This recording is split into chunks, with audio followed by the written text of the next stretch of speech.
बहुत समय पहले शिवपुर नाम के एक शांत गांव में गोपाल नाम का एक ब्राह्मण अपनी वृद्ध माँ के साथ रहता था।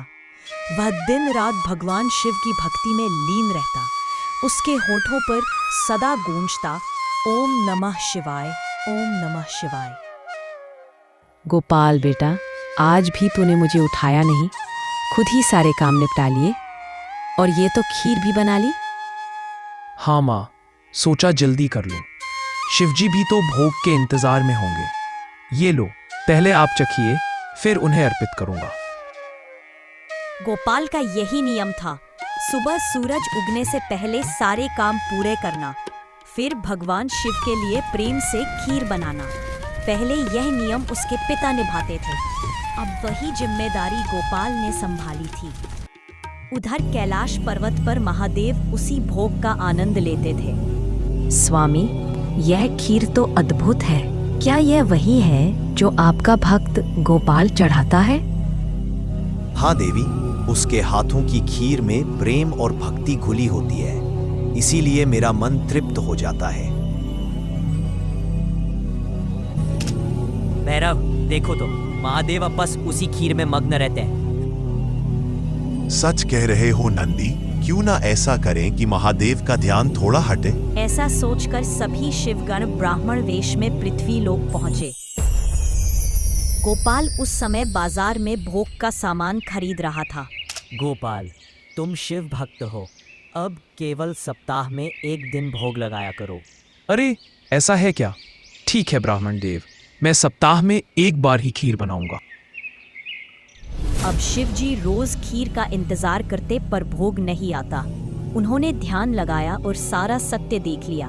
महादेव का क्रोध फूट पड़ा। नंदी, क्या तुम जानते हो क्या किया है तुमने? प्रभु, भूल हो गई, हमें क्षमा करें। मेरा प्रेम सब पर समान है।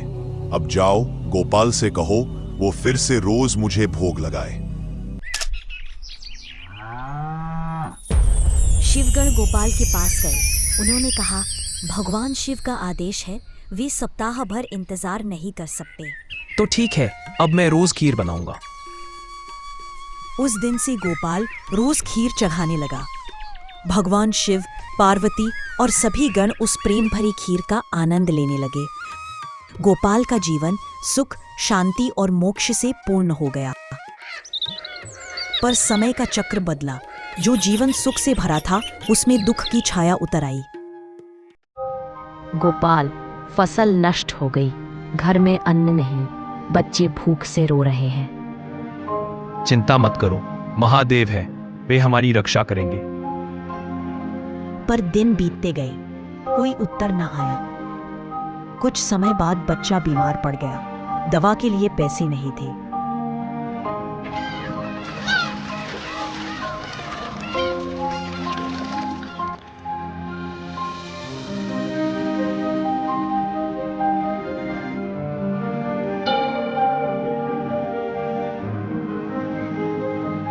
हे महादेव, मैंने कभी आपको पुकारा नहीं। आज मेरे बच्चे का जीवन आपके हाथ में, दया करो। उस दिन भी कोई उत्तर न मिला, सिर्फ नीरवता। तेरा देवता तुझे बचा नहीं पा रहा। भक्ति से क्या घर चलता है? गोपाल चुप रहा, पर उसके भीतर टूटन शुरू हो गई।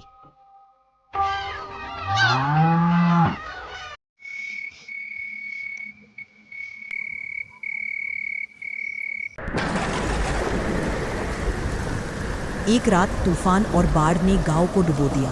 गोपाल का घर टूट गया, परिवार बिखर गया। हे महादेव, आज तो मुझे बचाओ, तुम्हारा भक्त हूँ, तुम्हारा पुत्र हूँ।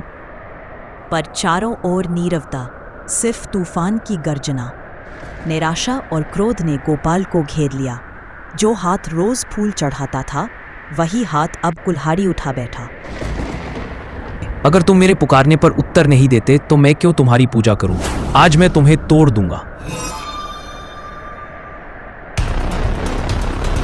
ठीक उसी क्षण आकाश से बिजली कौंधी। शिवलिंग से प्रकट हुए महादेव।